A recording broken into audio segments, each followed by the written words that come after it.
Hello, I'm reporting live from the White Void.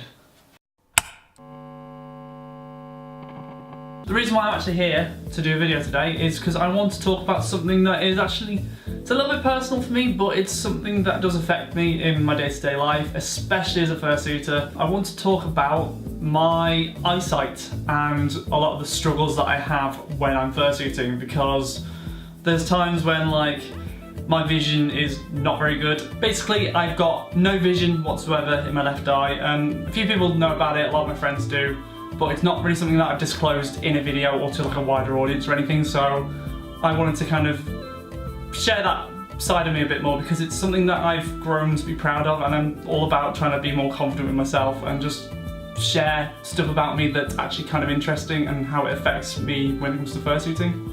The reason that I'm unable to see out my left eye is because it's actually a prosthetic, and I swear to God that is not a joke in the slightest. When I was 11, I was diagnosed with what is called a retinoblastoma, which is essentially a cancerous tumour that had formed in my left eye. I just remember waking up one morning when I was 11 and finding that my eye was bloodshot and it just wasn't settling down, and as days were going by it was getting more and more painful.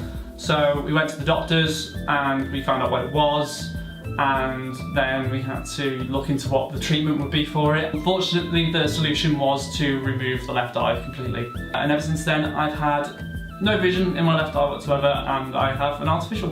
I will say it absolutely sucked at the time. It was quite scary, but I kind of took it in my stride at the time. I was just kind of like, the only thought that crossed my mind was just, not another operation, because I'd already been through surgery for other things in the past, which I'm not going to go into. It was nothing serious, I swear. But yeah, I was like, I've got to go through more surgery, really. Meanwhile, my parents were absolutely devastated for me, which, looking back, and I didn't know this until later, but looking back, I can kind of understand why. I will say though, unfortunately, when I was at school, and people found out that my left eye was prosthetic, it resulted in a lot of bullying. People just didn't understand why I had an artificial left eye. Just to them it was some freak who was half blind in one eye, and names like Cyclops and One-Eyed Willy were thrown at me, and it did hurt at the time, and I lost a lot of confidence in myself. But as time went on, I kind of took it in my stride a bit more and kind of embraced all these little nicknames and stuff, because some of them were actually quite clever, some of them were funny, and I kind of learned to joke about it myself.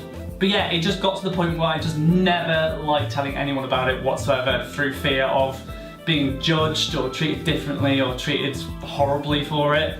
And so I just kind of started to keep it to myself and just never really told anyone at all.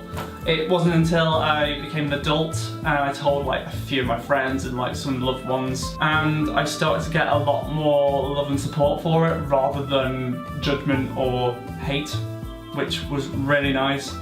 But the stigma it left from school kind of stopped me from telling more than just close friends and family. Going back to the reason I even brought this up in the first place, and the reason why I'm making this video to begin with, is because I want to talk about how it affects me when I'm in fursuit. Because it is a struggle, but I have ways of coping with it and just learning to enjoy myself. If you've ever met me in suit, you probably noticed that I often give you a bit of a side eye. That's because my field of vision is from about here to about here. I can't see anything from that point past that point. And so to compensate for this, I have to give the side eye. This is me looking directly at the lens with my good eye. In order to make it look like I'm looking at the camera, I have to actually look at the wall. If I don't do that, you get the side eye. So to look dead ahead at the camera, I've got to look off center. And it's kind of weird. Sometimes I forget about it. There have been moments where I've been posing for a photo in fursuit, and people have told me, look at the camera. And so I do what I think is looking at the camera, but to them, I'm giving them the side eye. and then I quickly have to remember, oh yeah, let's look at the camera, or pretend I'm looking at the camera. Another thing that affects me both in and out of suit is when I'm reaching for an object of some sort, like maybe a door handle or like a pencil or a cup on the side. I often find I go to grab it and I don't quite make it. My judgment of depth perception is a little bit off, so objects seem closer to me than they actually are, so very occasionally I find I go to grab something and I have to kind of like go for a second attempt where I actually manage to grab it. There have been times when I've either knocked stuff over or bumped into things because I misjudged my distance between, like, say a table or a door frame, and I've actually gone and walked into them instead, which is quite painful, but it's also kind of funny as well. How many times have I gone to show you signs of affection and ended up like injuring you or harming you in some way? I mean, like, I didn't realise I had to count. I mean, you should have been keeping score. There should have been a tally of some sort, because like, it'd be off the fucking charts. Well, the first time we met each other, I run out of times on my fingers. Is it like that fucking episode of Doctor Who where they're like, is it the guys that they keep forgetting that they've seen, they've got like tallies on their arms and stuff from how many times they've seen them? I mean, you haven't seen underneath this shirt yet. Because of my poor depth perception and how I judge it, I usually end up like going to reach to like stroke it like that, and then I usually end up like hitting you or scratching you, or missing sometimes. Genuinely quite scared. Yeah.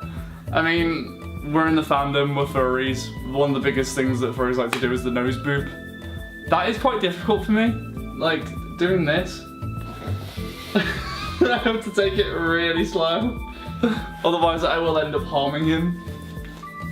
So, how often would you say that I bump into things?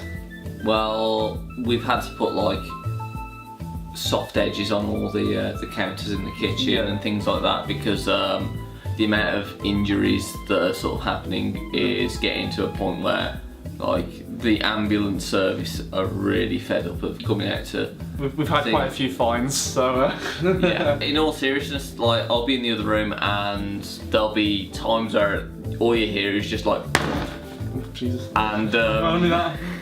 It's just like, or like, ow, or like a crash, or like something's dropped on the floor, and then I just get you going, rescue Flux, rescue Flux. I'm like, no, I'm fine. Just like I missed something, or I dropped like this thing that's, you know, not delicate, but like it sounds worse than it is sometimes. Or in some cases, it is as bad as it sounds, and I have knocked something over. Yeah, essentially my bank balance is tumbling quite dramatically because of all the shit that he keeps breaking. I mean, I pay for half of it. It comes out of the joint account, like.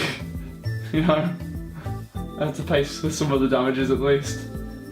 The rest of it's on you. The rest of it's just liability. I'm going to be homeless in a few weeks because of how much this is costing me. Please help. Please donate today. Adopt a Wibble today. Please.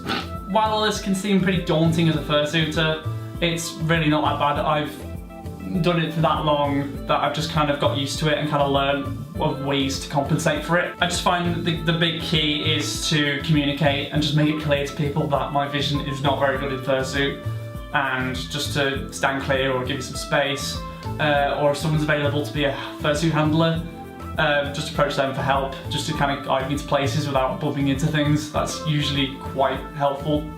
However, there have been occasions when no one's been available, say like the people that I'd usually ask are in fursuit. So I've kind of just learned to sort of walk slowly and kind of reach for things, or kind of walk in a way that makes people stand clear.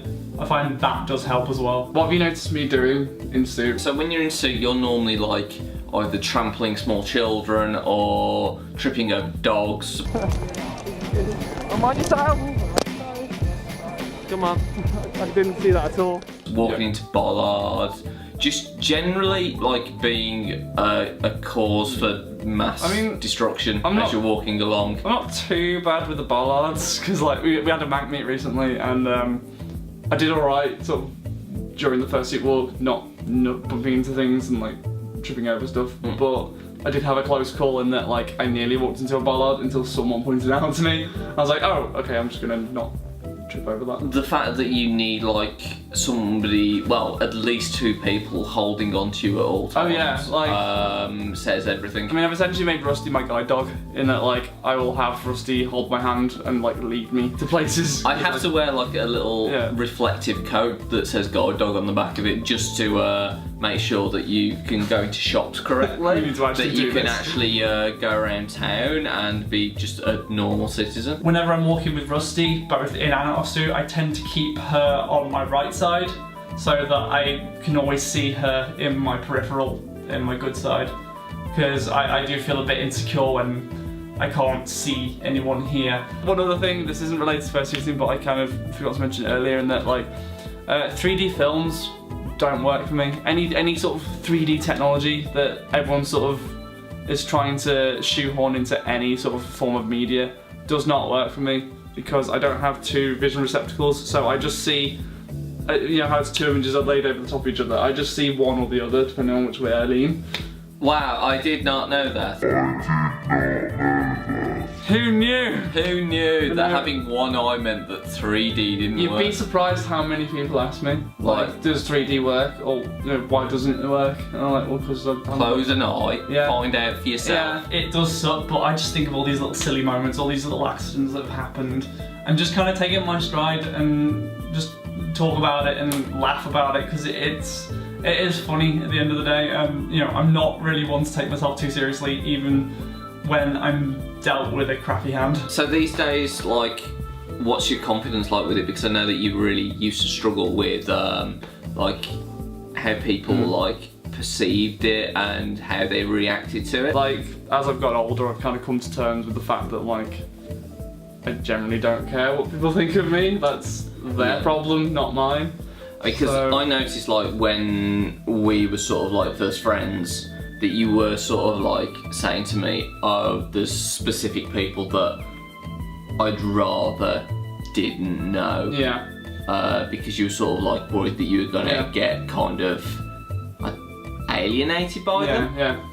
Oh, definitely. Like, at one point I was scared of telling the fandom. I mean, that's why I'm making this video now, is because I kind of want to just talk about it. I'm in a much happier place these days. I generally don't care what people think of me anymore. I'm less sort of reserved, and I just generally try to take things in my stride and just love myself and be confident about me and my weird little quirks and just enjoy life. So, for those of you who are squeamish, look away.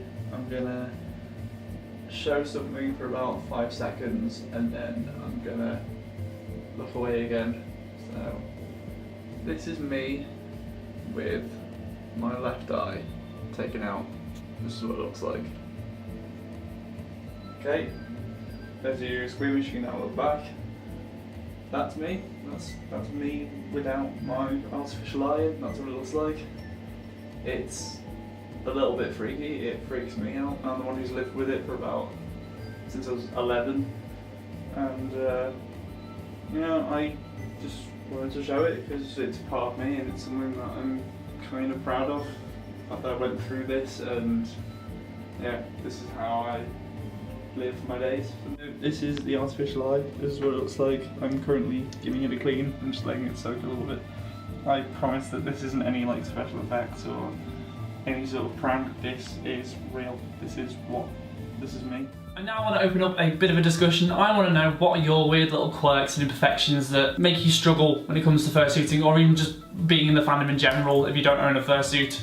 And what are the things that you do to try and compensate for it and cope with it, and just generally be more proud of yourself regardless of your weird little quirks and imperfections? That's all from me today. Thank you so much for watching, and I hope you take something away from this video and just, you know, generally be proud of yourself. Don't be ashamed of who you are or your weird little quirks or things that make you you. You deserve to be confident and body positive and all those other things, and just love yourself, you know? And see you in the next video. Goodbye! Have you got a closing statement? I mean, I'm closing it in the... Fuck off.